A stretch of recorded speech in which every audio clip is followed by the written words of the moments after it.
First, I want to extend my thoughts to those affected by this morning's aircraft accident and thank our first responders for their quick action to respond.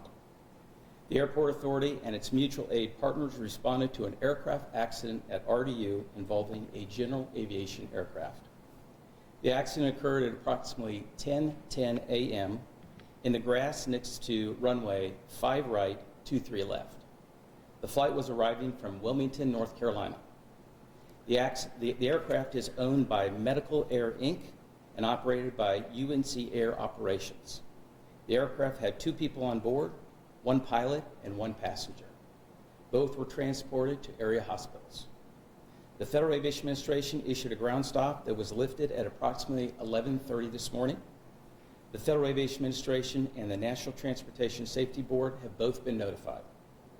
The National Transportation Safety Board is en route and expected to arrive within the next hour, at which time we will conduct an accident investigation. RDU's runway 5 left, 23 right reopened to departing and arriving aircraft around 11:30 a.m. this morning. RDU is experiencing approximately 70 delays and several arriving flights were diverted to other airports until ground stop was lifted.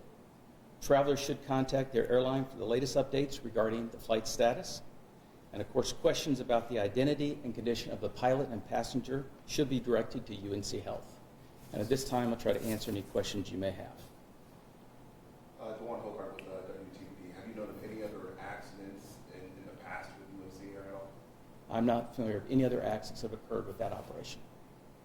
Preliminary, what may have happened? I don't know. That's the role of the National Transportation Safety Board. They'll actually come in and do the investigation. And at some point in the future, they'll write up a report and determine what the cause of the accident was.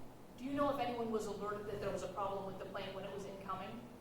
There was no notification to the Airport Authority or to the FAA about any type of emergency on board. Do we have any idea on the extent of the injuries to the people that were on the aircraft? We don't. All we know that we've got them out of the airplane and we've got them transported to local hospitals. We know situations like this and delays have a ripple effect on flights. Do we have any idea what type of impact we'll see here at RDU and for how long that may last? Not sure, but what we're going to encourage everybody to do is reach out to your airlines. They'll be able to give you real-time information about the impact of your particular flight. Do you know where some of those flights were diverted to? Incoming flights? I believe some of them went to Greensboro, and I think a couple went to Charlotte as well. Will any flights be impacted due to the NTSB investigation? Say that one more time. Well, you said the NTSB is coming in. Correct. Will that impact flights at all anyway? At this point in time, what we call the west side of our airport is now open. The investigation they'll conduct will all be on the east side. So at this point, we are anticipating normal operations, returning to normal operations from this point forward. I don't think that anything that they're doing regarding the investigation or where they would have to investigate would have any impact to the west side of the airport. So the debris is off the airfield? The aircraft is off or has been moved? No, the aircraft is still on the airfield itself. It's on the east side of the field.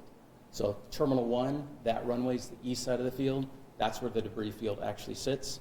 The west side of the field is open and operational and safe to operate. Was there any communication between the pilot and air traffic control before that crash? Not that I'm aware of. All right, one more question. In operations for RDU throughout this event today, what would your main concern concerning the passengers that were in terminals and passengers already on the ground here? I think our primary focus when that accident occurred were the 2 people sitting in that aircraft. Our primary mission is to make sure we can get to them and try to rescue them and try to make sure that we can get them in a safe condition as fast as we possibly can. Secondarily is trying to figure out then how we recover and get our operations back up and running. Considering that the crash is on the east side of the airport, how does that affect what goes on at Terminal 1 at this point for the rest of the day? Yeah, so great question. So the team has figured out a way to get all the aircraft that are going to operate at Terminal 1, your southwest of Velos. We've got a crossover taxiway that we can actually get them through. Our general aviation aircraft, we've got a crossover taxiway we can get them to. But the rest of the accident scene is actually kind of isolated and closed and locked off.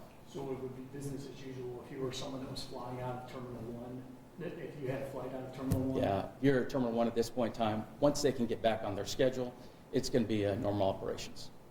All right, thank you guys. If you have any other questions, you can contact Media Relations. All right, thank you.